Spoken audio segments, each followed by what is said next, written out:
Did you put that article into the notes? No. What article?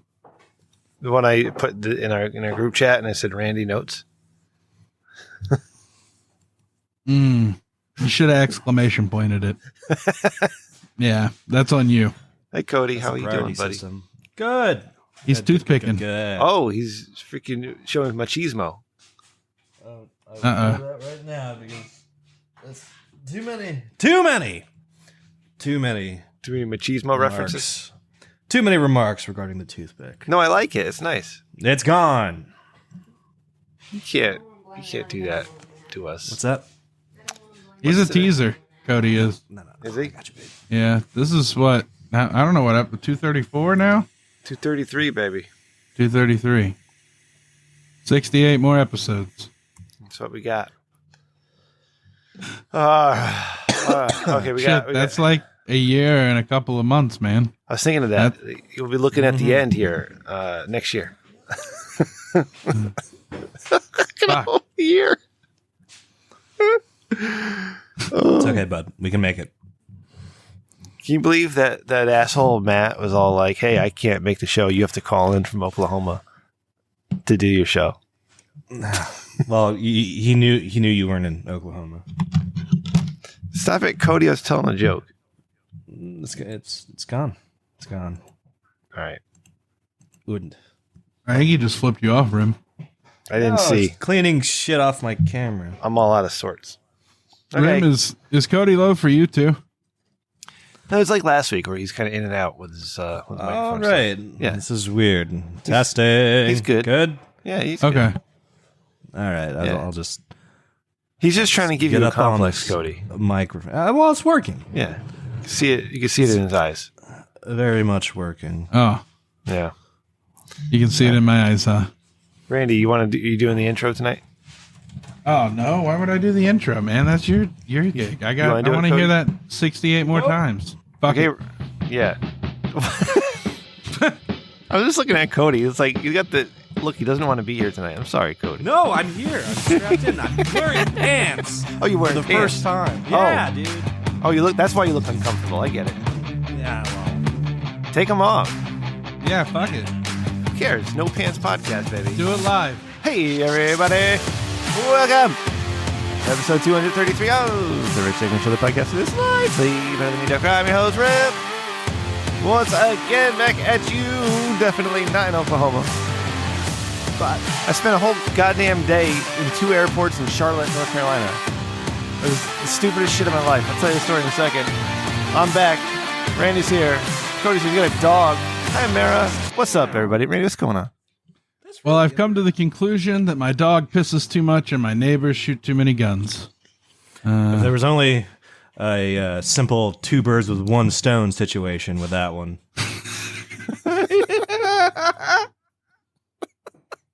You have a dark mind, Randy. You just killed my dog, Cody. No, you did. Oh. You have the dark mind. I was just inspiring problem solving. That's all I was doing. I love your dog. Probably more than you do. No, maybe. I pay for the insurance, goddammit.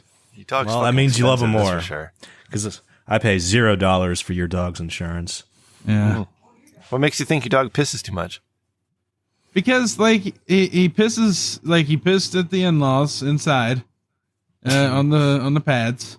And then he goes outside and he pissed for literally, like, 3 minutes at one spot. And then he goes to another spot, another 30 seconds. Big And boy's then another gotta pee. 90 seconds. No, And I'm like, God damn. Wouldn't you boys just rather pee everywhere than deal with real estate agents? That's how I see it. You know what I mean? Like the dogs have intentionally avoided evolution as to not break that, like, you know, oh, you're right. deal with Mother Nature. It's like, hey, I will not evolve, but I get instead the free pass of never dealing with real estate agents and just peeing everywhere. Yeah. To own proper, or, you know, to mark territory. But then it kind of depends how strong your pee is, because next guy come along and pee on it and take it for himself if it's stronger. Yeah, there's- so you have to intentionally dehydrate yourself very badly, and then do like some kind of wood glue chaser so it comes out smelling like acetone. Oh, Yeah. Well, there was a bulldog that pissed on this one bush, and he still marks it every time trying to cover it up. Mm. Yeah. All hail King Tank. Tank. Miss that guy. Yeah. Cody, what's going on, bud? How you doing? You still in the Nothing, South? good. Chill. Yeah. Yeah. In the Gulf life, Gulf Coast. Nice. How's that? Doing it up. Nice. Good. Hanging out. Amara's showing me all the spots. And like amongst the spots, there's also like the very like well established like franchises that I just never had access to. And it's just like, oh my God, there's a Whataburger next to a Checkers. Oh. How do Shit. How do I decide which one to shove down my squirrely gullet first? Do they have the mushroom Swiss burgers at the Checkers? We call them rallies. Do they? That was it's my the same first. thing. That was my first fucking job, Cody. Randy, you're stepping all over this, bud. Hold on. How did you decide what to do first? I haven't. I'm still Oh. in indecision. Oh, you're paralyzed. I came to this. Yeah, analysis paralysis. I came to this show to pull the proverbial sword from the stone. Oh, My okay. boys, help me. All right. So which one's which? What does what? I've never been to either of these places. So New York had a Checkers, which is, as Randy said earlier, Checkers and Rallies, exact same thing, and also Carl's Jr. and Hardee's I've learned the exact same thing as well. Yeah, It's true. It's I dumb, but it's haven't true. seen those here though yet, but yeah, I don't want to flip a coin. That's fucking boring. Yeah. So it's Checkers, and what's the other one? Rallies. There's Whataburger. Whataburger. Oh. Well, those, All right. So let me ask I'm Cody. sure there's other stuff. Do you have the opportunity to do both? We're not picking one or the other, right? You're just picking what goes first. Well, no, we're doing first. Okay. Yeah, you know. All right. So duh. what does Rallies have? Are they chicken? Like Rally? I don't. I can tell you their whole menu. It was my first job. Burgers and fries. How Well- do they do their fries? Is it They curly? have seasoned fries. Seasoned fries. okay, Randy, go ahead and do part of the menu. Okay, Yeah, all right, so let's do they this have one. the Big Buford, which is a double Right. cheeseburger. Comes Right, with right. lettuce, pickle, tomato, onion, What mustard, content? ketchup. And then we had you could get a double chicken sandwich. No joke. Okay. And then they had the All right. king fish sandwich. All right. So you got burgers. The chicken, worst fish. were the fucking apple pies because they were deep fried, and then you had to get them out of the freezer, but they were in the back, and all the fries were on top of them. Wait, the worst for So- you or for the customer? For me, because I Oh, was okay. the grillman. Yeah. Like those sound they were delicious. very sexist at the store. Like they only hired a man to do the grillman position. And so No comment. And yeah, and that and they would make me I always had to do the truck and stuff, which was fine because the old lady there was named Boss. She her husband died. She kind of Yeah. she's kind of an All alcoholic. right, Randy. I'm gonna cut you off right there. Cody, you have Also- obviously you have to go to the Yeah. Rallies. Right. Also, Amara put foo sackleys in my mouth, and What is apparently that doesn't leave Alabama. That's a secret down here of chicken fingers. Foo Sackleys? Foo sackleys, yeah, chicken fingers, and Wow. they hit you with. Are they better than the Cane's? Texas toast? It's comparable, I've heard. But Oh, okay. yeah. It was like super crispy chicken, and it was finger licking good. Look out, Colonel. You know what I mean? Like, When how much longer are you there for, bud? a few days, but I think I'm gonna draw it out a little bit. Yeah. See if I can. Now, are Stay you up to are you wall. in the south there by the Gulf? Where you get that good Gulf seafood? Or no? Yeah. Murr's been dangling the prospect of gumbo in front of me. Oh, and I'm uninitiated in the ways of gumbo. well, get your ass initiated, bud. That sounds awesome. Well, I'll try a different hole first, Rem, Okay. before having my ass initiated. Yep. But I'm excited because it's like who crustacean bits and hot. You can get gumbo without having to deal with those annoying ass Louisiana people. Aside from Boofing Sarah Stock. Gumbo episode title. Boofing gumbo. Yep. Yep. All right. Well, that must be awesome, Cody, that you're able to travel and go places and have no issues getting there. Sounds Yeah, it like- is. Yeah. I really take it for advantage. And when you reported in your woes, Amara had to restrain me with my laughter, my Schadenfreude of you. Yeah. It's like, what happened, bud? You're here. You're not. Yes, people at home, please notice Matt has been replaced by Rem. Rem. And Rem is It's quite a step down too. I was doing it solely for the ratings and the good hostedness of Matt. It was very obvious grab there. Yeah. Very obvious power play and grab. But, hey, what happened? What happened, bud? You take chances and sometimes they come true. Okay. What I've been hearing lately from the feedback from the fans is that, they say, Rem, we don't hear you complain enough. Rem, you're not angry at things enough. Rem, I am on board with this. Yeah, we need more complaining. That's what they tell me. And I'm like, I'm trying not to be that person anymore because I don't like being that person. Right? I'm too advanced. But every once in a while, I have to devolve. You're Larry David, Rem. Come on, that's what we want. Okay. We used to have a country, Randy and Cody, where flying was an elegant means of travel, where you dressed nicely to go flying, where your flights ran and they treated you like you were kings and queens. There were ashtrays and shrimp rings. Exactly. It was great. It was a great time to fly, and you felt good. You felt good doing it. No longer. Flying is terrible.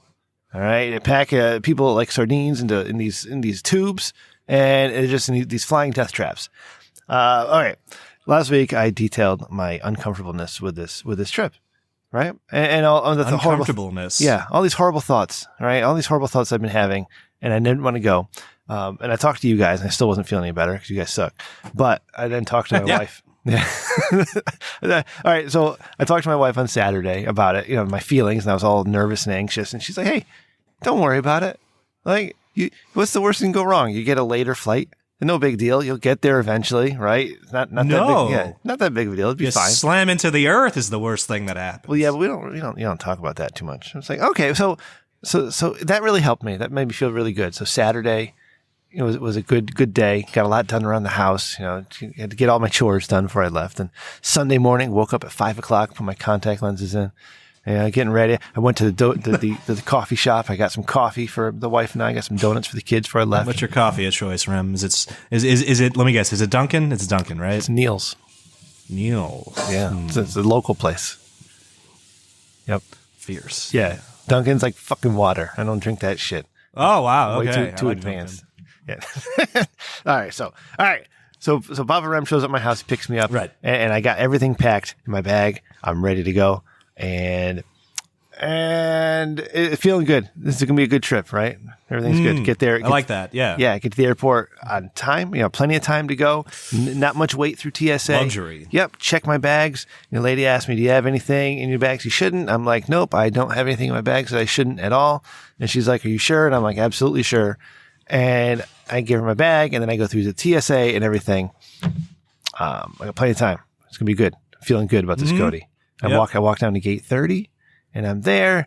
And what then could go wrong at this point? Yeah, so at this point I start to panic, right? I get these weird thoughts creeping into my brain, saying, "Perfect. Hey, what if one of these irresponsible assholes, I don't know, decided to pack a vape battery in their bags, in their checked bags?" So I started Googling what happens if you pack a checked vape battery, if you pack a vape battery in checked bags. And I'm reading all these horror stories about these fires and stuff, and I start freaking about some irresponsible asshole who may have put a vape battery in his checked bag. And I'm like, fuck, what if something like that were to happen? That sucks. So I'm panicking about that, right? Then I get myself calm because I'm like, dude, like there's fucking irresponsible assholes all over the place every day of the week. Oh, yeah, they're a dime a dozen. Yeah, this happens Randy's all the time. like two of them in one. Yeah, there's no way. Look at him. Stop. Don't worry about it, Rem. You don't have to worry about What's that. up? Some irresponsible asshole doing that. So they say, okay, we're going to be boarding in about 10 minutes. 10 minutes comes by, and then they get on the announce thing. The lady says this, like, excuse me, folks, we have to delay boarding for a few minutes. The captain noticed a little issue on the plane. He's calling maintenance over to fix it. Like, oh, so that doesn't help my panic-stricken brain whatsoever. You know what it is? 8 times out of 10. Do you know what that is? When the captain sees a problem and calls, do you know what that is? 9 out of 10 times. What is it? Let's say 8. It's his seat won't recline. Because everyone else checks everything for him, you know what I mean? So the only real complaint like the captain can do, well, of course, it's like a flight check fails. But like usually the flight checks don't fail because you pay like 2 other people to make sure that goes through. It's literally his seat. And the one time I actually was late for a flight because the captain was honest with everyone. And everyone hated that captain for his honesty. Wow. I can hear the booze now. Yeah, the captain was like, just like you folks, I'd like to recline during these 6-hour flights. So, and everyone was just like, I don't recline, like, fuck recline. This is like, yeah. So, like, there was like a mild, like, little revolt there. But sorry to cut you off. No. Yeah, it's probably a chair or something. It was probably something very stupid, yeah. But regardless of what happened, it wasn't until 10 minutes after we were supposed to have taken off that we started boarding. Last week I detailed my very short layovers, 45-minute layover going down and a 30-minute layover coming back, right? Very short. Yeah, so any type of delay kind of puts me on edge. So now we're delayed. All right, but hey, you know what? It's an hour and 40-minute flight. As long as we get in the air by 11 o'clock, I'm going to be okay. I'm going to make this. My flight's at 12:50. 10 minutes. I can do this, right? So we board, and so this is why flying is terrible, right? Because now airlines are charging you to check a bag. You used to be able to check a bag or two. Not Southwest. I wasn't flying Southwest, flying American. Not Hawaiian. And you got to pay $30 or $35 to check a bag. So, all right, whatever. Out of convenience, I check my bag, obviously, and I have my carry-on. But all these other people who don't want to check bags because the airline incentivizes you not to check a bag, they have these stupid-ass carry-ons, okay? These goddamn carry-ons make boarding the plane a very timely affair, all right? Because everybody's stupid. Everybody in the world is fucking stupid when it comes to playing Jenga and fucking Tetris, right? They pick up this goddamn carry-on bag that's just at the maximum size requirements, and they're trying to shove them. You got these stupid old ladies trying to pick this shit up. They can't. And they're asking, "Can you help me with it?" Like, and so that just makes the whole process even longer. And then they run out of room. All right, so they make an announcement. Flight attendants are in there trying to stop it. It's so funny. Yeah, so they fly, and then they say, "Hey, this is a full flight, and we're now out of overhead space, so we'll check your bags for free. Complimentary bag check." But people don't listen. Thank you. Like, can I get like complimentary salt and pepper and water in the air too? Like, ooh, yeah. You'll take my bag away from me for free. But gorgeous. But here's the thing: at least you listened, Cody, when I said that. Nobody listens. They're still bringing their goddamn carry-ons onto the plane that doesn't have room for them. So then they have to check the fucking thing from the plane. Right. All right. There's a similarly. They tricked my connecting flight from Texas down to over here in Alabama. It was a very small flight. I didn't believe Amara when she told me, but yes, it's a very small flight. There's only three seats across the entire plane, and they trick you. Because when they ask you to check what you want at the front, of the airport, the lobby or whatever reception area, and then when you get close to the plane, they're like, "Gotcha!" and they put a green tag on anything that has like wheels because they don't want you wheeling anything down like their tiny ass like fucking like. Literally will not fit in the overhead. And it won't. Yes, according to Amara, will not fit in the overhead either. If everyone is entitled to like their one. That's fucking crazy. So it's a nice trick. I appreciate it. I didn't have any roller bags. I'm like one of those psychopaths that doesn't trust people with property. So like I literally have like 3 bags on top of me. Yeah. And I was watching Gadget Man. It's like a British Netflix series with Richard Ayoade. I don't know how to say his name. And I saw like there's specifically like not designer, but like technically like specified vests. Just so you can stick it to airports and carry shit literally everywhere. It's like it looks like a fleece vest and like every like riffle is its own pocket. That's awesome. So you can just like stuff like 2 shirts like down like every side of you and be like, I'm not checking a bag. Fuck the lot of you. Yeah, that's amazing. I'll have to look into that for next time. So we finally get to our seats. All right, we're pulling away from the gate and like, all right, here we go. We can make this. No problem. We're moving now, right? We're taxiing out to the runway. Who's this we? Are you with somebody or is this the other personality? Him and Mike. Yeah, the other personality. Yeah, no, just me. Yeah. Oh, okay. Yeah. I thought Mike went with you this time. So we're backing out, and all of a sudden the captain comes back on. He says, "Sorry, folks." It turns out that we overlooked how much fuel we needed, and we don't have enough fuel to reach our destination. So we have to turn around back to the gate and refuel. Wow, this is like if you called an Uber. And the guy just like phoned you back. Your driver just phoned you back. He's like, "Hey, can I borrow a car real quick?" It's like, "No, this is something you have to bring to the deal. I brought me to the deal. Yeah. And money." This is the worst travel story I've heard since the WWE Saudi Arabia affair. No one's dead yet. Hold on. Let's see where Rem's going with this. So we have to go back and we have to get fuel. It's like another 20, 25 minutes, whatever it is. I'm like, son of a bitch. So we finally get moving, and when we get up in the air, and the pilot's like, all right, it's an hour and 40-minute flight. We're expected to touch down at 1 o'clock. And I'm like, fuck. All right. So now I got a couple things going on. All right. My flight out of Charlotte is at 12:50. I'm not scheduled to land till 1 o'clock. I've got this crippling fear of some irresponsible asshole packing a battery vape in their bag and the plane exploding. All right. Like this is like paralyzing fear to me. Then I'm also trying to get onto the plane's Wi-Fi. You get 45 minutes for free, but you got to watch a commercial. I'm not paying for that bullshit. Just so I can check status on the flight. That's gate. some late game capitalism. I like that. Yeah, and I'm trying to check the status of my next flight because here's the thing: they're both American Airlines flights, and they're both the shuttles to where they're going. Right. So the flight that I'm going on always goes Oklahoma and Charlotte, back and forth, back and forth. The flight that I'm on goes from Charlotte to Hartford, back and forth, back and forth. Right. They know. There's connectors on that plane from Hartford to Charlotte. There's half the plane had connections to make within a very short time frame.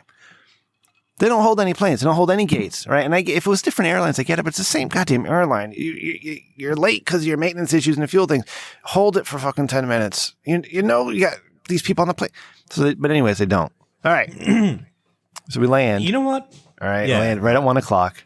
And I got my bag. I got my it's basically my laptop carry-on thing. And I'm ready to go. As soon as that seatbelt light turns off, I click off the seatbelt and I run up halfway up. You're one of those. Yeah. You're one of those guys. Randy, we found one. I had a flight to make. Rem. Yeah. I normally not, but I had a flight to make.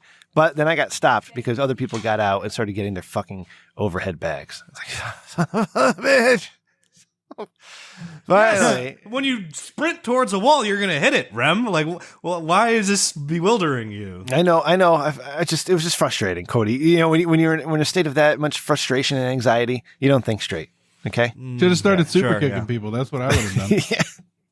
So I run up. I get off the plane. I run up to the gate. I'm hoping that maybe they just held the plane, and of course they didn't. So no, because fuck everyone. Yeah. So I got to the gate at 1:07. So 20 minutes late or whatever it was, 15.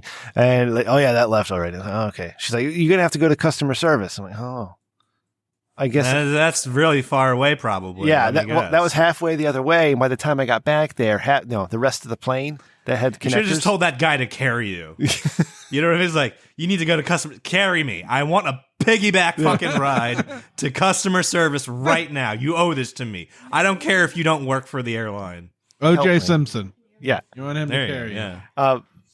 So American Airlines knows they have a plane coming in that's late, and there's people who have trouble missing connect. They know this, right? And that's probably not the only one either. So when you start lining up at the customer service counter and you see only 2 clerks working, and then a third one comes, but the third one leaves in exactly 20 minutes because their shift is over. For all these people who need to reschedule flights and find their way out of Charlotte. Oh, yeah. Fuck people. So an hour and a half I spent in that line. And it was one of those deals where I got to the front of the line, right? And I was all excited because it was almost my turn. But the 2 people in front of me were 20 minutes each. One of them is like this mother with these 2 sons, maybe like 13 and 11 or 10 or whatever. And she's just trying to get home like to Phoenix, and they don't have a flight for her till tomorrow. So she's got to find a hotel and a place to stay with the vouchers. I was like, oh man, what a fucking shit show. I'm glad it's just me. So it's my turn, and I get up to the counter, and I know there's a flight out of Charlotte at 8:30 or whatever it was. Right. But how do you know that? It was one of the original options. Yeah. Yeah, it was. Okay. It was an original option. I know that exists, but I don't know how full it is. And the flight I had was full, and the airport was really busy. So I come to late. And I said, "Listen, number one, any chance that I can get my baggage because my phone's dying and I need my charger.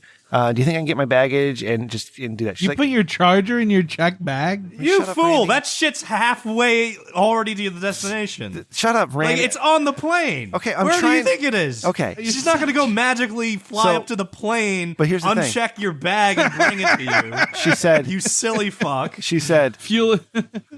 She said, "Yeah, we can do that for you. We can get you your bag. You would just have to check it again and go through security again."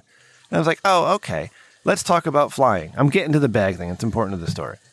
And I said to her, if you can't get me to Oklahoma tonight, just send me back to Hartford because there's no point in going, right? Because it's a 4-day class. Perfectly logical. Yeah. It's a 4-day class. If I can't get there, tonight or early tomorrow morning, I'm going to miss the class. What's the point? And she said, nope, we can't get you there till 4 p.m. Monday. And I was there on Sunday. So 4 p.m. Monday. Okay. let's get fucked and let's go home. Let's go to Hartford. So she starts working the ticket back to Hartford. At this point, now I'm on, texting the people that I'm traveling for, plus my family, and I'm fed up. And I never had a good feeling about this flight from the beginning. So I'm now eager. I made up my mind. You didn't. It's true. Yeah. Randy and I witnessed the pre-anxiety of this. Yep. So in another time, right? If I was feeling any good, maybe I would go on an adventure. Maybe I would wait it out. Maybe I'd just go and stand by somewhere. Okay. So as she's going through, she's like, oh, wait a second. I might be able to get you there tonight. We'd have to send you out to Dallas, and then you would be on standby for a flight to Oklahoma. But if you made that flight, you'd be there tonight. And I said, standby? Like, no, I'm not doing that. I'm not going to get stranded in Dallas. Fuck you. Let's just go home to Hartford. Yeah. I see no bad move so far, Rem. Okay. Other than trying to ask for your bag that's already in the air. So now I'm getting You to could have rented a car. I looked into that too, Randy. It was a 16-hour drive, and I wouldn't have gotten there till 8 o'clock in the morning if I drove straight through from that point. All right. Red Bull, man. Well, it's Pour a little of that in the gas tank. Yeah. So now I'm looking around the airport. She's working on getting my ticket back to Hartford. And Charlotte Douglas International Airport is very busy. And the flight to Hartford was in less than 2-ish hours or 2-ish hours, less than 2 hours. And I said to her, I said, wait a second, you know what? Forget about the bag. I don't need my bag. I don't want to risk getting stuck out there and then going through security and missing this flight. All right. Just send the bag to Hartford on the plane that I'm going on. She's like, okay. And so she calls up the bag people. All right. She's on the phone with the luggage people because the luggage that came off the flight that everybody missed the connections from, my flight, they set that aside because there's no plane to put it on, Cody. They can't send it to Oklahoma because that plane left already. That plane left before I got there. So they have it aside. So she's on the phone. She's like, okay, so it looks like they have your bag. Can you describe your bag? I describe my bag. She describes it to the lady over the phone. Say, okay, that's the one we have. And could you pronounce your last name? And so we verified that it was my bag. They had my bag in their hands over the phone. All right. So it's all set. I'm going back to Hartford. My flight's out of Hartford at 4:51. And, so I sit around Charlotte for a little bit and I watch the NASCAR race best I can. Sure. And then I fly home. 4:51 comes, right? We're taking off. No delays. We're taking off. I still have that crippling fear of some irresponsible idiot packing a vape battery and my plane exploding, but it's not as bad as it was. I kind of got over it because it didn't happen the first time. You know what I mean? So anyways, the flight back home was one of the most turbulent flights I've ever been on. And I think, was it you, Cody, who told me that flights don't crash because of turbulence? Yeah. So last episode. Thank you for that because it was that thought that was playing over my head, getting me through. But I sat next to one of those guys who wants to talk. Also, I was in the last row of the plane. I sat down and the guy later said, "Hey, how are you? I'm so and so. What's your name?" You unzip your pants and urinate on his leg. That's the only way you establish dominance with that. Establish dominance life with insurance? that type of character. Randy, he was an insurance agent. I learned this later in the flight. Yeah. He actually did insurance. Yeah, but he's like, he's talking to me about, what are you traveling for and what are you doing and all that. And I was like, yeah, I missed my flight. And I was telling the whole story. And I grab my little phone. I connect to the in-flight entertainment. I'm watching the race as we're flying home through this horrible turbulence. And I noticed this guy is watching the race. I had my earbuds in. And he's watching the race over my shoulder, and which is, that's kind of annoying. So I can see out of the corner of my eye, he's like looking down like this at my phone. It's like, that's weird. Then the snack guy comes around and I still have my earbud in. I hate it when people do this, but I had my earbuds in and he's like, "So you're a race fan, huh?" And I'm like, Yes, I'm a racist. I make a big deal out of pulling the earbuds out of my ear. Yeah. Haven't been for a little while, but my son got into it and now I just, I watch it with him. So I had, the guy forced you in the conversation. Like, bro, I don't want to. He made you touch yourself. Yeah. He made you take a object out of your ear hole. Yeah. But then later in the flight, as we were landing, he started asking me what I did and everything, and I made it sound like I did a really important job. I love throwing around my title. Yeah. Yeah. Why not? It's pretty neat. Make shit up. You're not going to see this person ever again. Yeah, absolutely. But I learned a lot about I make him. jetpacks.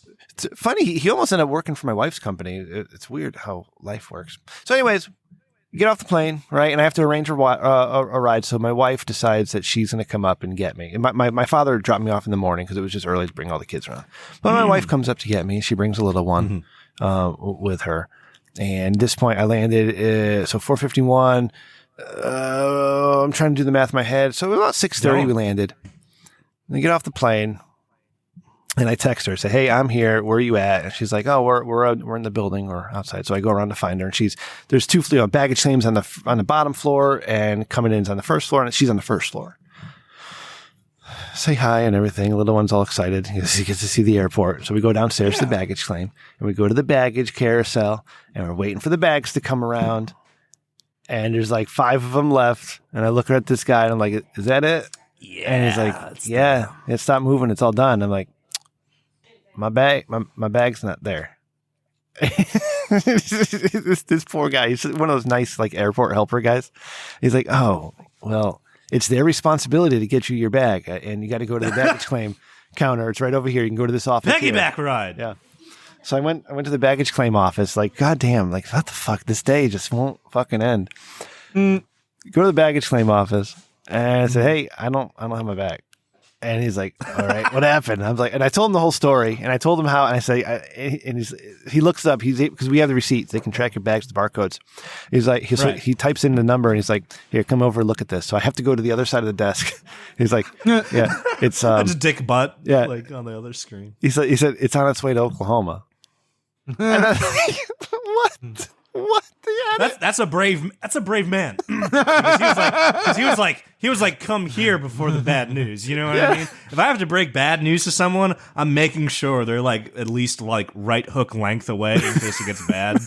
Yes. But this guy was like, "Snuggle up. Papa's got some bad news for you. Look, Oklahoma." You know what I mean? It's almost like he was a masochist waiting for you to like throw an elbow or something. I always did that when people got denied credit cards at Best Buy. Yeah. Get really close and sniff them before telling them it was declined. No. That's cool. 6 feet away. Sorry. I was about came to in at respect the wrong you more. time.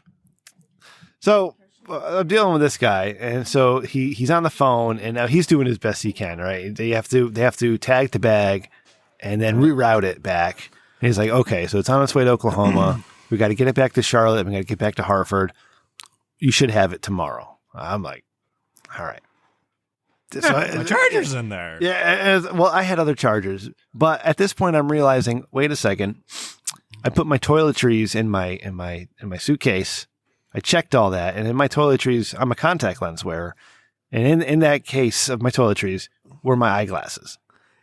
Oh, You put everything in the bag. I never do. I never do that, Cody. I'm always smart enough to put them into my carry-on, and I don't know. Where is your carry-on? Where is it? What is it doing at this point? I didn't have my glasses empty? in it. Yeah. It's being empty. I realize these were mistakes I made, Cody. All right, I get this. But at this point, I'm now really, I'm just laughing at the situation, how absurd the whole day has been. And I'm like, oh, wait a second. I don't have my glasses. I don't have my razor. I don't have my comb. I have other toothbrushes. I mean, that stuff I can. There you go. But I kind of need my glasses. Wipe your ass with your left hand. So now I'm thinking, how am I going to do this? Right. So now, not only we had to cancel the trip and reschedule the class, and then I lost my bag for a little bit, and I didn't have my glasses. We walk out to the parking garage with my wife, and we cross the bridge, and she looks around. She's like, "I don't know where I parked." Yeah. That's awesome. So I said,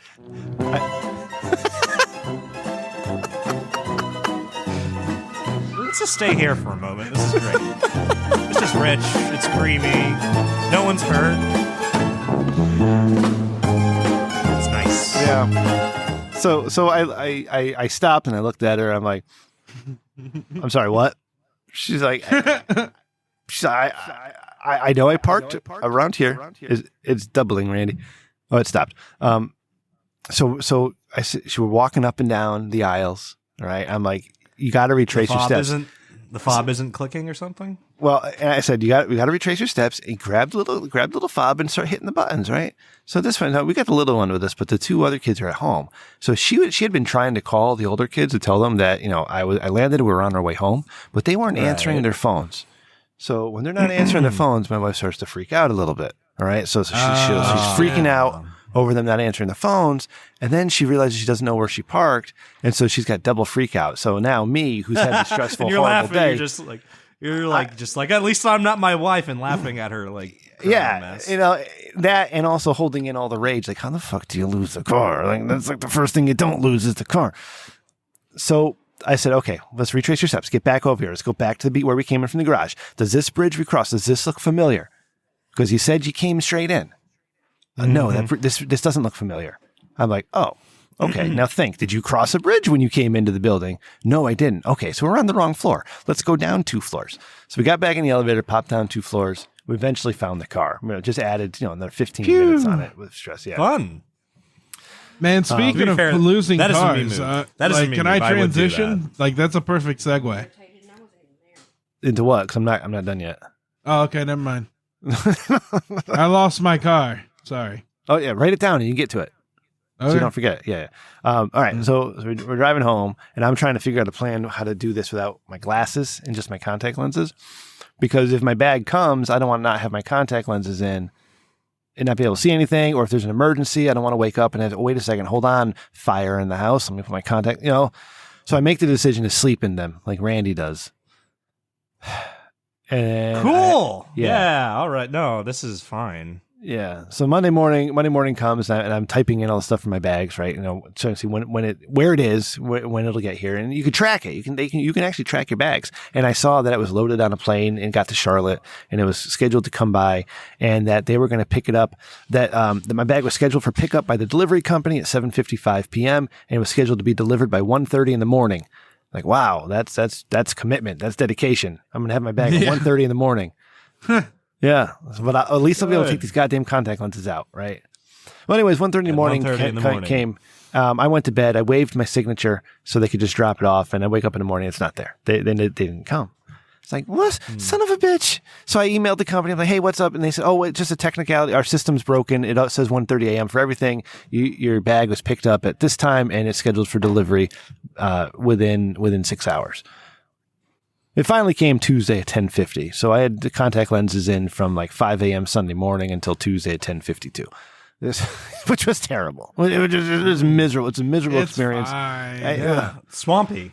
It's fine. You got to get the good ones from America's Best. Okay. So that was my my travel story. My flight to and from Charlotte, North Carolina.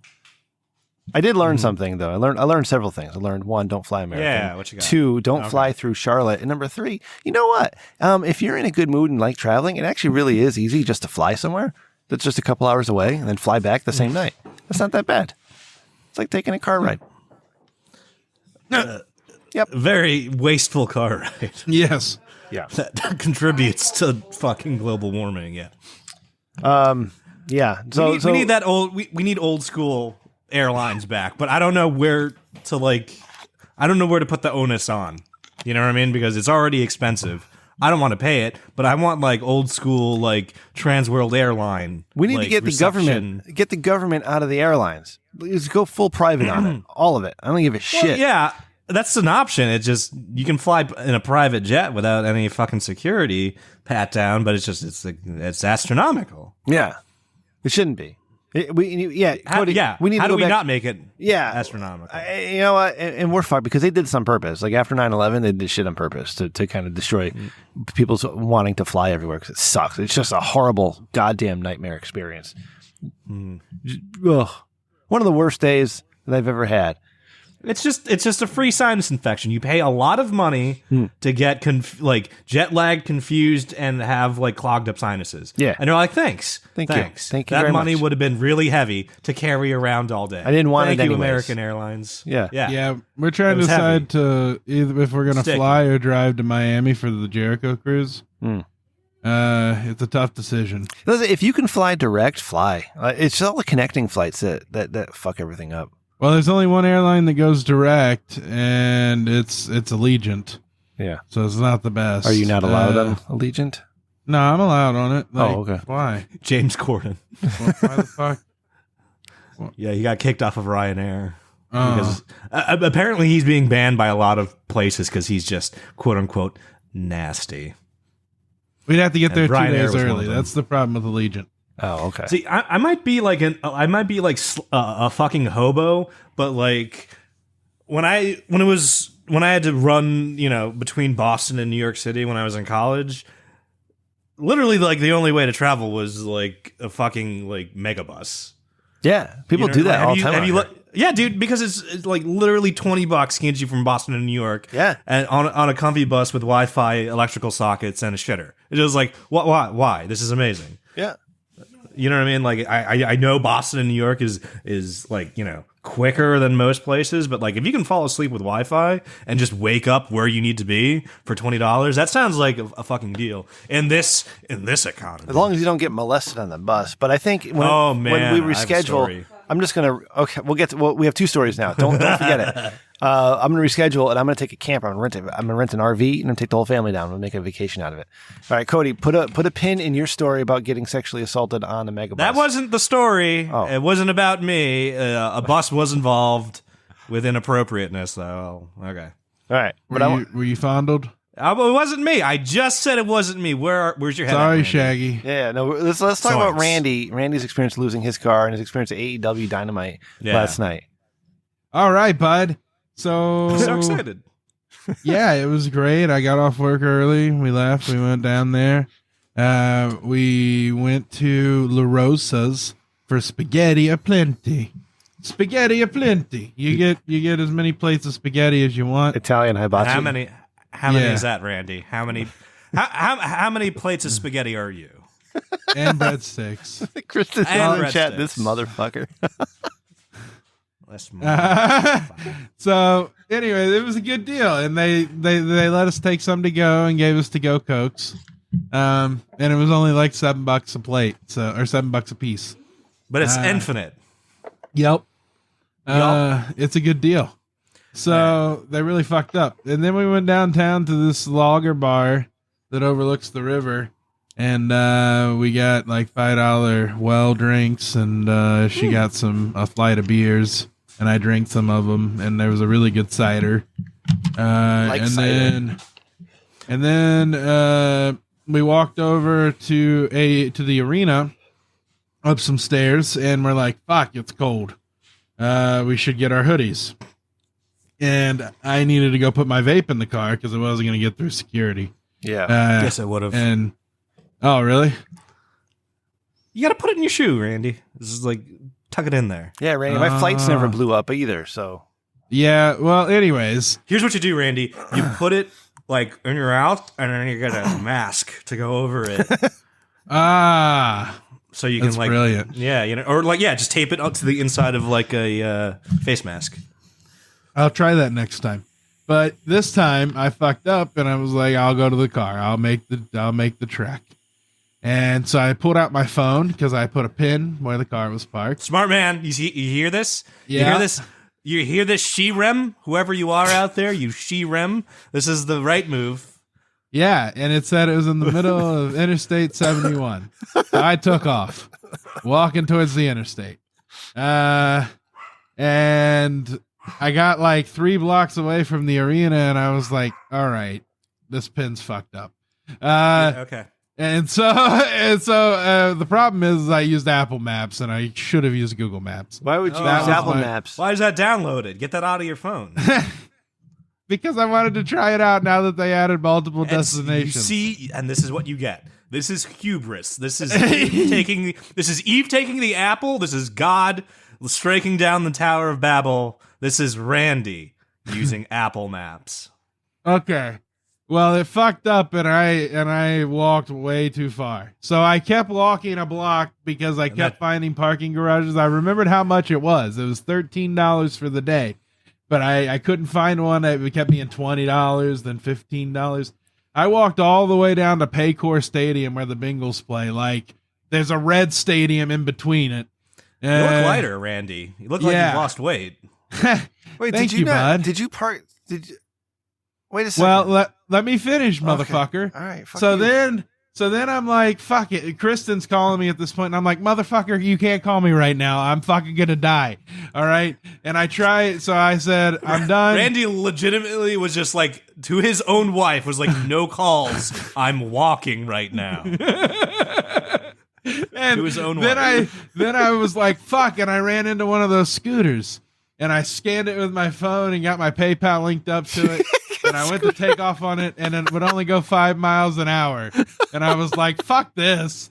So I got off of it 0.6 miles later, and it charged me $2 to go 0.6 miles at 5 miles an hour. And it was just me scooting along. You're a heavy guy, Randy. Anyways, so I got past that block, and then I had to cross back over, and I realized that where we were, right below us, was where the parking garage was. So I walked, a good, 12 city blocks just because I'm an idiot in a giant rectangle. And just to get back to where our car was. And in the middle of this, I got a phone call that was very important that I had to take from Rich Dickman Corp, the vice president over the podcast. I can't talk about this too much, but wanted to match, wanted to try and keep me on the podcast. That's all I'm going to say. Oh, retention. Yes. And so, after that, I had to take that in the car. I wasn't going to take that while walking, so I had to find the fucking car. So I get in, I take this fucking phone call, and I'm like, all right, good. Then Kristen, meanwhile, calls again, and I'm like, motherfucker, I said I'd be there. And it was like 20 minutes till the event at this point or something like that. And I get in the back seat and I eat some spaghetti because I was hungry. But the car next to me had people in it, and I didn't want them to see me eating it, so I got in the back seat where it was a little more tinted. And I ate a couple bites of spaghetti, and then I wondering where you are, and you're having a spaghetti break. Is that? And so then I get out of the car, and I walk back to find her. And she's like, where the fuck's my hoodie in the water? And I'm like, son of a bitch! And so cue the fucking Curb Your Enthusiasm music for me, because I'm a fucking idiot. So then we argued for 10 minutes about me going back. I'm like, I'm going to go fucking get it, because it's not that fucking far. Because I figured out it was only like 4 minutes away. Yeah. Oh, yeah. It's easier the second time you do it. Yeah. It's easier the second time you walk 12. Well, and I moved the car right next to the elevator, so it was real easy to get out. So you had privacy with the spaghetti. Yeah, exactly. I was parked out by where they stored the new trash cans. Fancy. Look at you. Yeah. So moving up on this world. Then I came back with the hoodie in the water, put the hoodie on myself, and we waited in line. Went on into the building. Drenched in sweat. Yeah. Handed it to your wife. It was, it was fine. Was took my Adderall right then. Not before. Not before all this. No, unfortunately. If you're not in our live show chat, you're missing it. This is from Kristen. And guess who was freezing their ass off waiting on a hoodie that never came? My arms and hands. You know what warmed you up, Kristen? Because of the wind. Walking 12 city blocks would warm you up.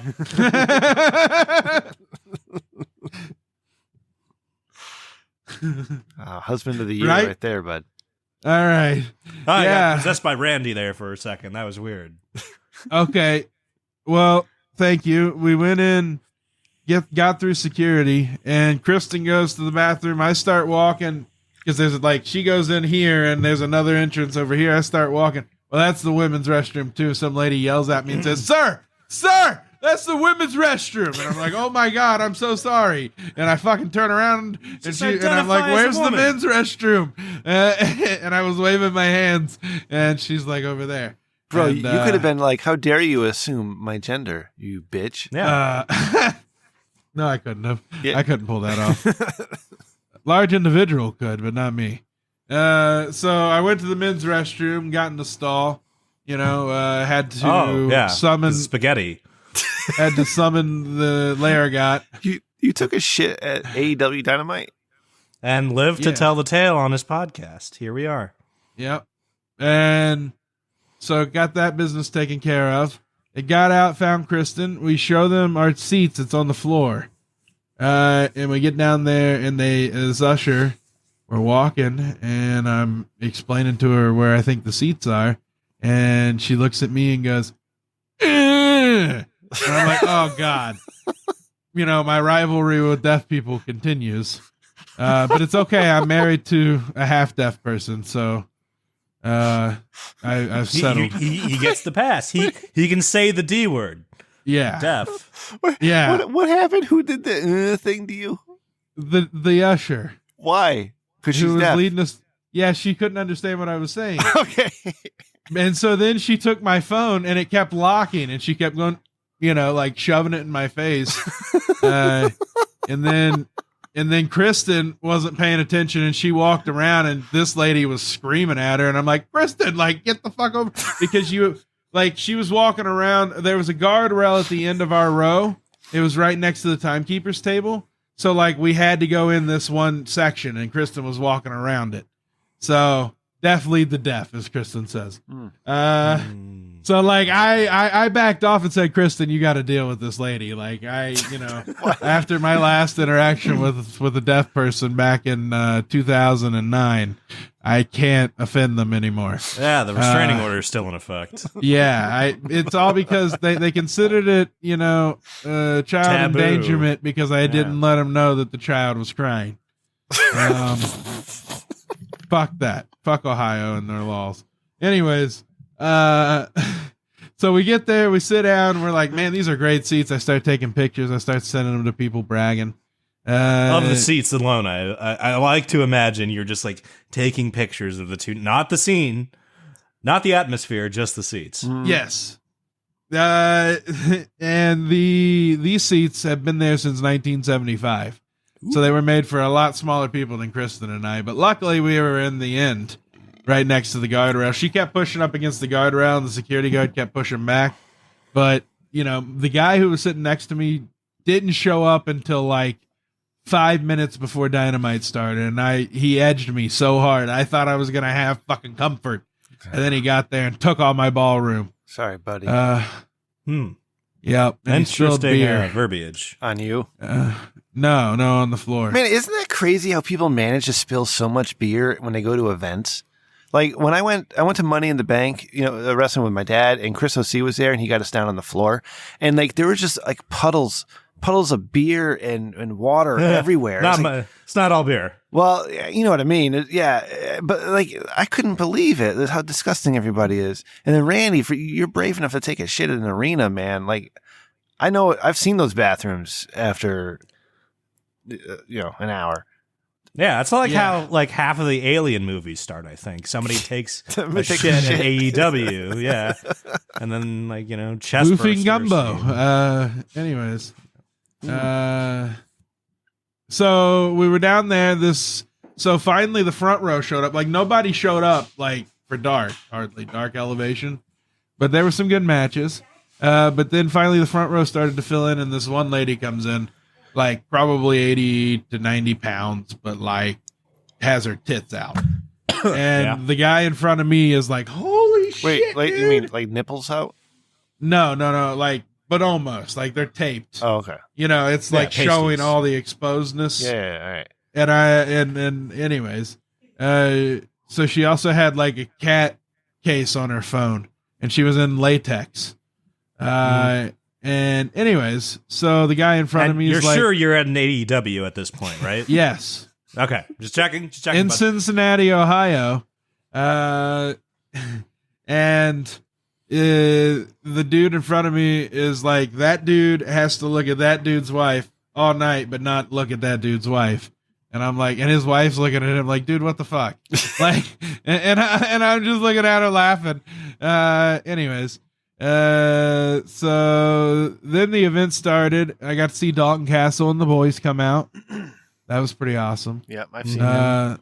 Yeah, they had lots of boys, and they created a little walkway to the ring. Cody, do you know who Dalton Castle is? Nope. Randy, why don't you explain to Cody who and what Dalton Castle is? If he wants to. Only if he wants to. He's a peacock, and he has his boys. Here you go. Look in the live show chat. You'll see a gif of him and the boys. Let's see. Okay. He's very flamboyant. Yes. Yeah, no, that's what that is. Rhinestones, huh? Sequins. Excuse me, Amira. Yep. That's great. I love it. Yeah, and he I love faced Dalton Chris Castle. Jericho for the Ring of Honor, Ring of Jericho title. It's the Ocho. Yep. His 8th world title reign. And Jericho beat him with, fucking him up.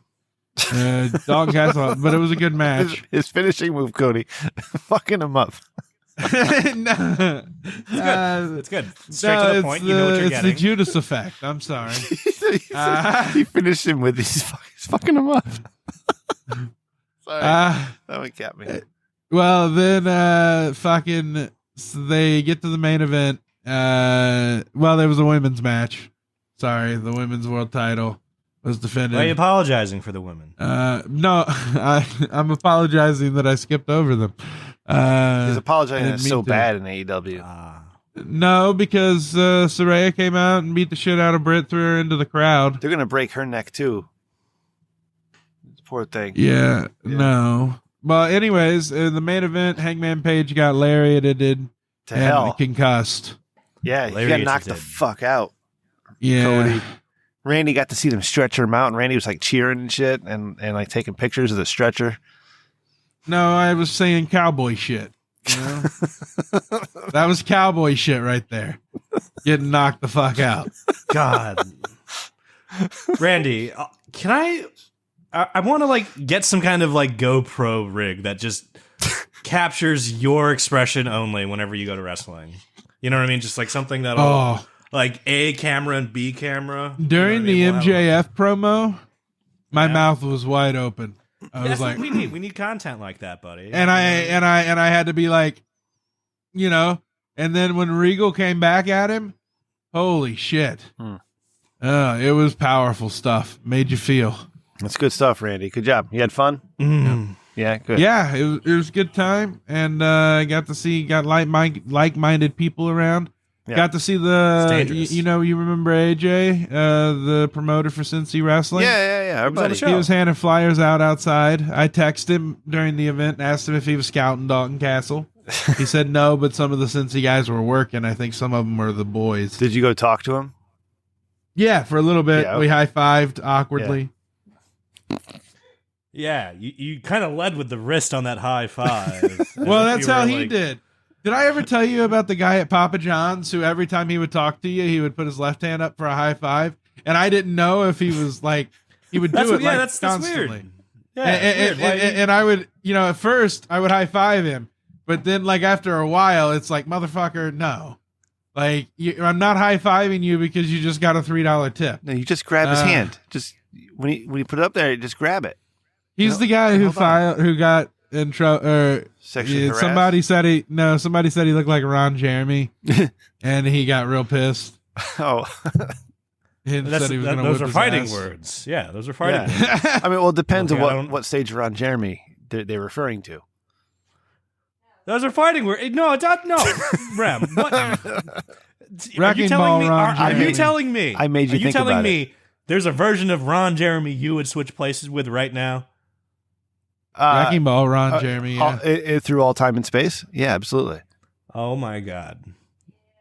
I mean, how long are we switching for, though? I mean, is it just while he's fucking? No, switching. Period. Oh, It's period? just you I don't become know. him. Oh, I heard he's real smelly, so maybe probably not. That's exactly why I'm not taking this deal. Yeah. Cody, Smelly. can I tell you? I got to tell you something, Cody. It's probably onion. I forgot about this until just now, but I was really excited to tell you. Like, you know how my older son is, right?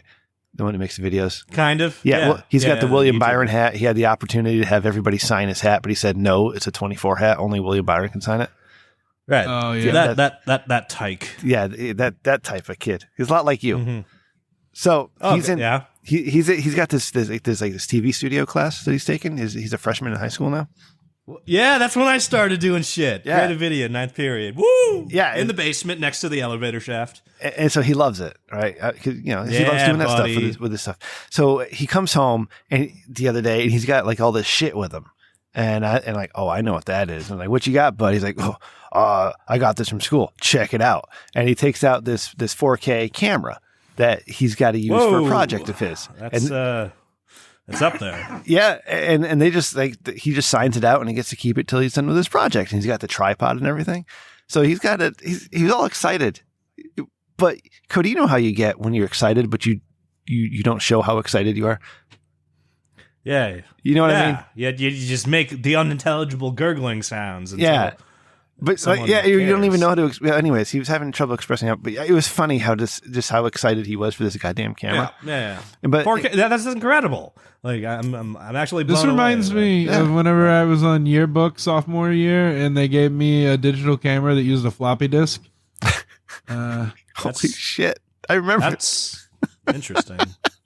Yeah, you got like 7.5 pictures, and then you were done. That was it. Like done, son. Yeah, no, he. Remember those weird cameras that like literally burned straight to DVD, like as you were filming? Like you would spin the DVD. I have inside one the now. Camera. I brought one of those. Hold on to the that fucking shit. Bahamas. That could be like museum worthy. Yeah, shit. So my son's got to do a project for this. It's due by the 30th, and I said, "All right, so what's your project on?" And he's like, "I'm going to do how to build a fire." I'm like, "Oh, okay, cool. How are you going to do that?" I said, "What do you?" So okay, cool. So what are you going to do?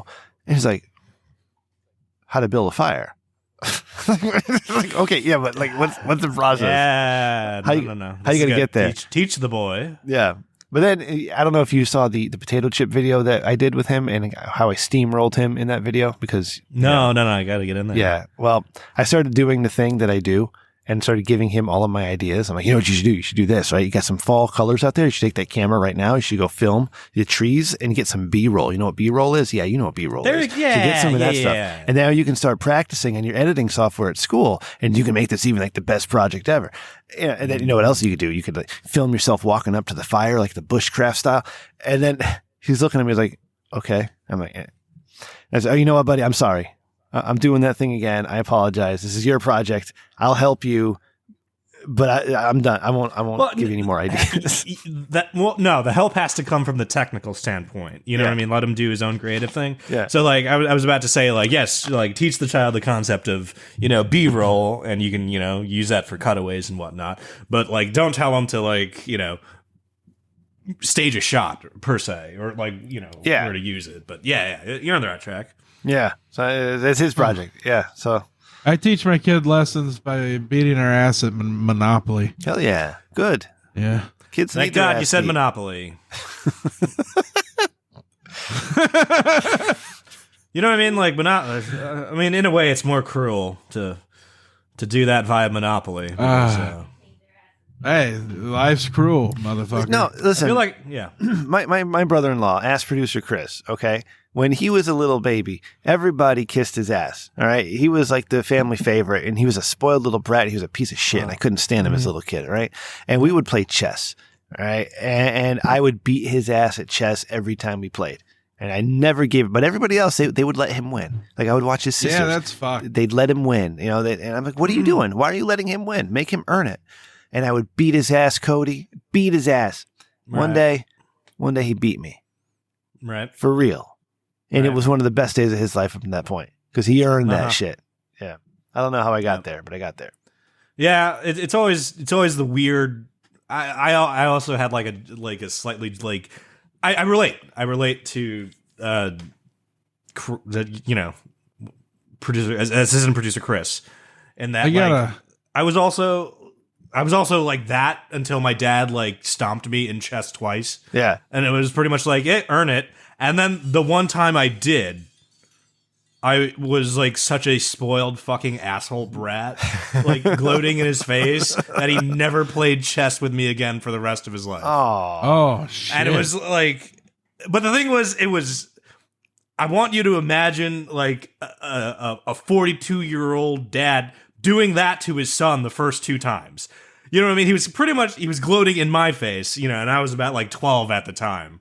So like, you know what I mean? He pretty much conditioned me like, oh, this is what happens when we win at chess. We say boom shakalaka because it's like the late 90s. And like, do like the around house and raise the roof as we walk out of the room, sipping scotch. Yeah. Exactly. Yeah. I was like, Woof, woof. I was like, there Dad, it this is. is what isn't this what we do? Hey, when we win at Macarena, chess? all right. But yeah, I got him with a nice little sneaky bishop move. You're a Barbie And girl. He also taught me the value, like via chess, he taught me the value of favorable trades. Yeah. Because unbeknownst to like me, like all the chess pieces have bounty point values onto them. So you would much rather like lose, anything before a queen, well, anything before a king, and then most anything before a queen except the king, and then yeah. So the pawns are like 1, bishops are 3. Hey, Cody. 3.5, actually. Yeah, that's weird. There's a half mark in there. Are you allowed to talk about porn while you're with your lady? Nope. Let's do it anyway. All right. No, are you sure? Because I don't want to get you in trouble. That's fine. All right. There's a phenomenon I discovered. All right. I wanted to talk about this. What do we got? What do we got? All right. Because all right. So there used to be discovering. Okay. All right. So discovering a new porn star. Uh-huh. All right, somebody that you've seen everything, and then something new just piques your interest, and like, oh my god, this person is amazing. I need to see more, right? And there used to be a period of discovery where you would take time to find more of this person's content, and but now because of like what inefficiencies of the internet and search engines and such. Yeah, exactly. But nowadays that's not the case. You can find a person's entire catalog with one search. So you don't have time to build up to all the extreme stuff. Yeah, maybe 2. So these days, so instead of watching a gradual progression of this new starlet who you really enjoy, you want to see different things, but you don't want to blow it all at once, because once you've seen everything, what the hell? Do you know what I'm saying? Yeah, it's weird. It used to be like Potato McWhiskey for me. What's that? No. Let's go. He plays Civ on YouTube. Civ 6. Yeah. And this arouses you. No, I just burned through all his content really quick in one search. The arousing content. Like porn, like Rem's talking about. He does right? build some tall civilizations sometimes. Erections. Yeah, everything.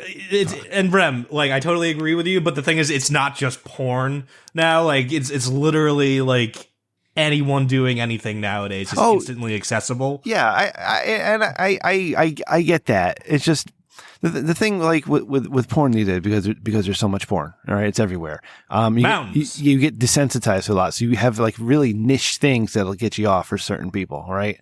Mm-hmm. So you're constantly looking for a stream of something new, and then you try to, when you do find something new, you can extend that as you discover more of that new person, right? But when you find all of it at once, when you go from that that one-on-one first sex scene until the gaping pissing and all that stuff, gangbang, it's like, wait a second, right? I went from the beginning to the end in one quick motion, and I'm not interested anymore. Well, okay, so what's the off-put here? Is that you're instantly overwhelmed? It's like 100% of your interactions with this like starlet ends in overwhelm, and then you just put it down. I've seen her do everything she'll ever do. Oh, okay. Okay, so she's like retired, or she won't. No. Is that like? Just thinks there's nothing new. There's nothing new for her to do because she's done it all. You know what I mean? Well, I feel like that's just people lacking in creativity. I don't know. Okay. Rem. Yeah. You like cards and all this shit. You know this trivia about every time you shuffle a deck of cards, it's an entirely unique experience this universe has never seen. Yes. You know what I mean? So, like, what's to stop us from doing, like, stuff with that, with this starlet? You know what I mean? Like, here, hold this rubber chicken. No, I get it, Cody. How many scenes did this starlet Cody, do you ever holding play a rubber euchre? chicken? I bet you'd be good at euchre. Is that... What is that? What is that? What's that, Randy? Is that porn That's stuff? a game where you take out, like, half the cards, and then you fuck around, and find you out put cards down. What's happening, Randy? right now? Get some Adderall under the eyelids. What's going on? Oh, they're downstairs. What are you doing right now? Talking about euchre. It's a fun card game that you can play at the campground with people. You put down. We can talk about the rules if you want. Yes, that's the euchre. perfect segue that will not disrupt the textbook flow. porn addiction, Amara. It is not that. It's just I'm just making a comment on the availability of everything and how it ruins the excess ruins what was nice about it. Yeah, it's just everything's instantly like boom, like there. So euchre, shit. it's 4 Sorry. players split into teams of 2. Use a deck of cards with aces, kings, queens, jacks, tens, and nines of each suit. Rounds last for 5 turns or tricks. Each turn, players place 1 card down on the table. The card with the highest value wins the trick. It's a fun game. All right. Huzzah. Thanks. And I'd be good at that. And you can Great go stuff. alone. There's special rules you can make where your partner can say, hey, I'm going to go alone. Give me your best. Cody, did you want Take to tell it, your and bus then they story? kick your ass. It didn't really go anywhere. But I'll take this away from Randy just to say Is that. it like Harry Potter's bus? No, there's. I said I name dropped and shilled the Megabus, which is one of those $20 round trips between Boston and New York. But there's also the Chinatown competitor of that called the Fenghua bus. The Fenghua bus, yes. And the Fenghua bus is. I might have shared this already, but the Fenghua bus is notorious for not being cool about anything. And I had It's a not classmate feng. that. Yeah. It's not feng shui. I had a classmate share the horror story of a feng shui. Fuck, I got it off. A Fenghua driver realizing he was shortchanged mid-journey and pulled over until the collective bus came forward with the difference. Really? Yeah, so the driver was just like, well, I'm missing $4. And he pulled over on fucking interstate and was just like, the bus needs to come up with $4. So I'm not short because, you know what I mean? But he didn't point to any person or couldn't. And it was this whole power struggle of who has $4 and wants this nonsense to stop. Were they on their way to or from the casino at that point? This was Boston and fucking New York, I think. Oh. So... Wait, okay. Well, I don't think either state has casinos. No, they would go through Connecticut. They would come to Connecticut. Oh, Yeah. right. Fenghua bus pit stop. comes up here, drops them off the casino. Oh, man. I did a government program in high school called Upward Bound, where I lived on the college campus during the summer, and they took us on a trip at the end of the year on a bus usually. And we hit a deer once, and the guy wouldn't fucking move the bus until we paid for a wrecker. And nobody, they didn't have, it was a grant. Paid for a funded. what? A Tow wrecker. truck. Tow truck. A wrecker. okay.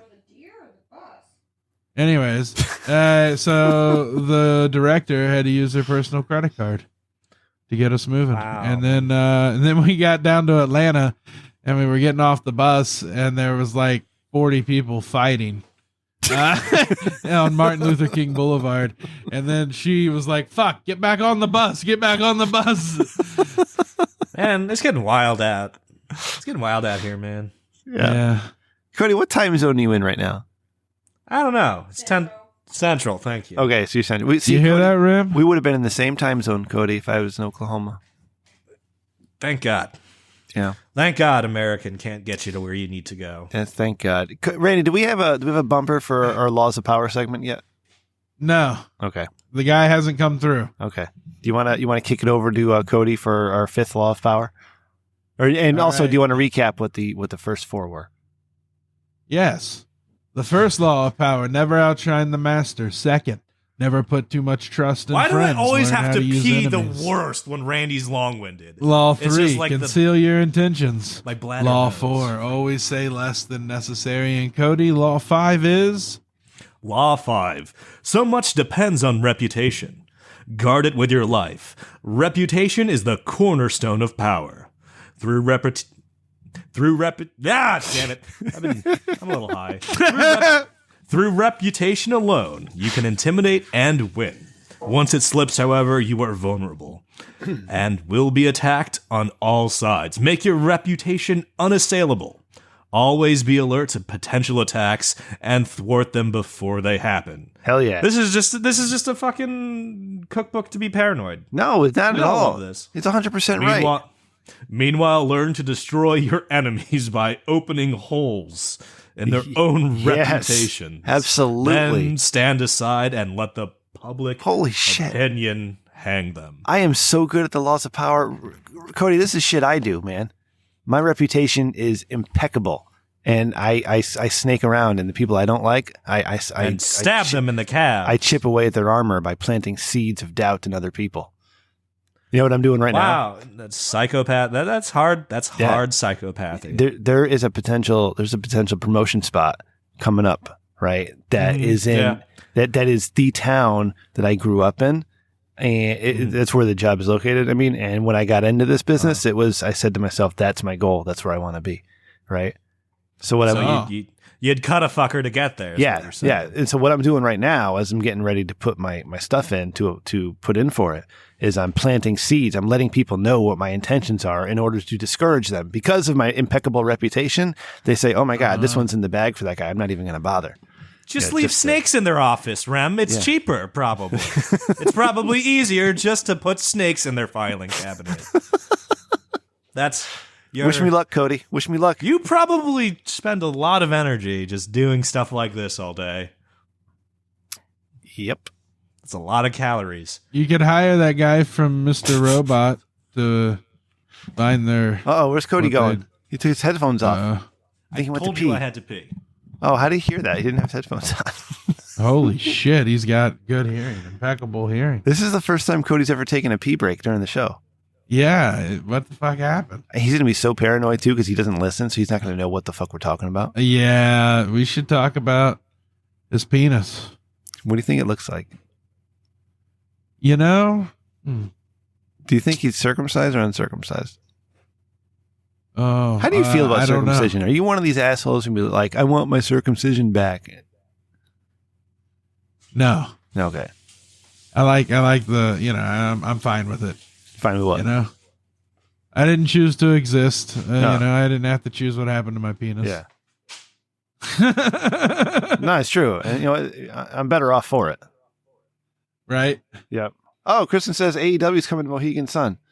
Yeah. Well, I'm going to SmackDown next month on the 18th. We're going, me and the old man, going up to Hartford. Going to see the Tribal Chief, Roman Reigns. Maybe if he shows up. I know, man. I'm so disappointing. It's like the best thing going is like here once in a while, watch him wrestle fucking Logan Paul. Right. I mean, it's going to be great. It's going to be a fun match. You just know it is.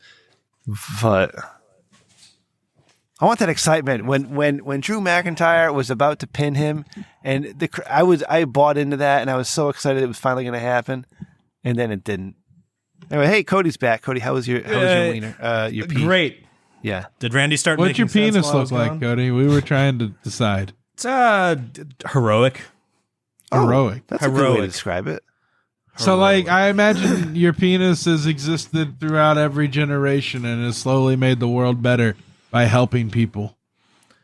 Won't deny that. But I bet we could find pictures of your penis throughout time. Just like the Illuminati eye or something. Yeah, just like in the background of things.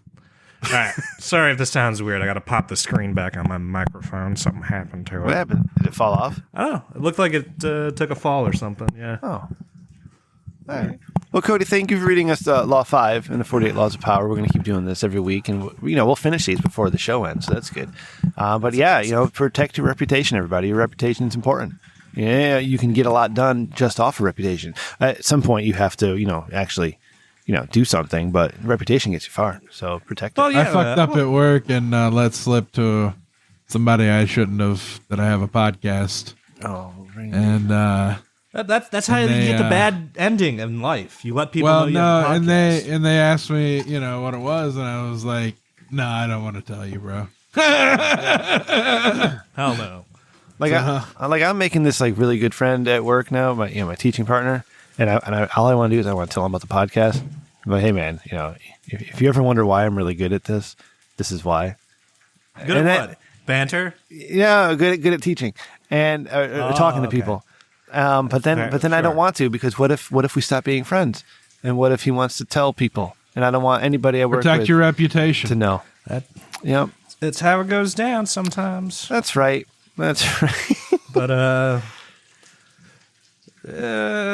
yeah, whatever. That's how it goes. Cody, what do you got to look forward to the rest of this week, man? It's Thursday now. I got seafood dinner. Seafood dinner. I got a seafood dinner. Yep. I got a sexy Southern mac and cheese dinner apparently. Ooh. Fuck. Honey, we're going to Red Lobster this weekend for cheddar biscuits and unlimited shrimp. And then, we'll either go to Whataburger or Checkers. So, what kind of seafood dinner are we doing? Are we doing fried fish? Are we doing like on the ocean side? I don't know. Amara, save me. Are you here? Yes. What kind of seafood do they have at, what is it, Wenzel's? What do you recommend me get? I think about everything. They have the everything. The everything. Yeah. They got gumbo? Oh, yeah. All right, I'm going to do gumbo there. I'm going to boof some gumbo at Wenzel's. Boofing gumbo. Will you take a picture of your seafood dinner for me and send it to me? Nah. Okay. Yes. I don't know why you don't want to play along in the silly games, Amara, but whatever. Amara will do it. Amara will do it. I Thank made your you. game sillier. I augmented the silliness. You know why I call Kristen my secretary? I am silliness enhanced. Yeah, go ahead. Because she's my second wife. She loves that joke, doesn't she? She probably laughs herself to sleep with that joke every night, doesn't she? Yeah. My husband's a funny one. That's not how I think you sound, Kristen. That's pretty close. Randy. Fuck, she's still here? Oh, Chris. Yeah, she's right there. Shit. She doesn't know that's a joke. I'm not 100% sure. I think I may have told her that one before. Well, I guess we're going to find out. I mean, it's a better joke now. She stopped typing. There she goes. She's typing again. I love it so much, especially since he's my second husband. So, Oh, yeah, we're even. second. I like that. There you Yeah. go. Cody. That's why we had a short engagement, because we fucking knew what we wanted. And we wanted contract law in our relationship. Cody, if you were going to make a video about how to build a fire, how would you set that one up? I want to get some ideas in my head, so I'm ready. Okay, personally, I would. And he's got a 4K camera. Yeah. What does he have in the ways of audio capture? Is it just the same 4K camera? Or is, you know, I have an external mic to phone- plug in. Good. Okay. I was about to say, if you have access to sexy sound, which I hope you would, because Rem, you do a fucking podcast, for Christ's sake. Ha! Make it sexy with sound. No words, sexy sounds, and then stylized title cards.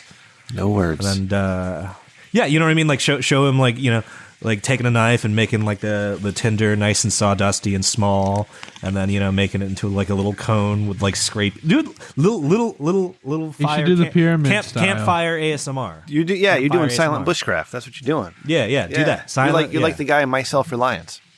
yeah. Yeah, okay, that's You should cool. let him use your microphone outside with a laptop and record the sounds. And I know I just said don't dictate the style, Yeah. but nature and tilt shift is just a pretty combo. What is tilt shift?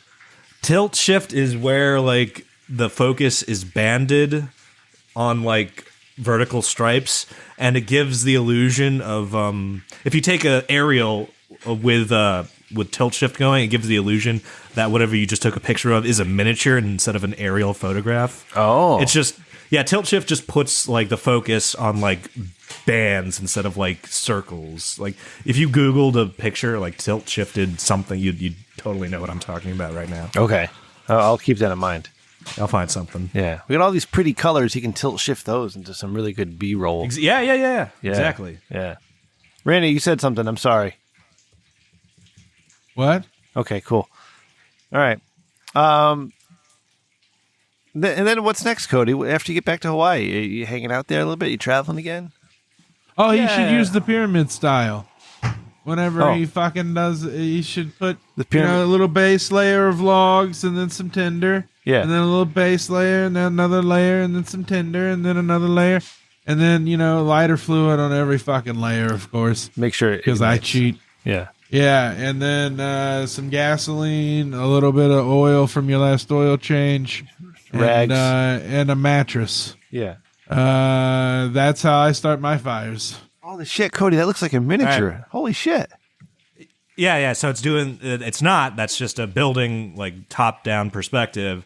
But you see like how the top band of that picture is out of focus. Yeah. The bottom band is out of focus, and the center. Yeah. So that's a really powerful trick that works really well in nature because the foliage just turns to like bands of green.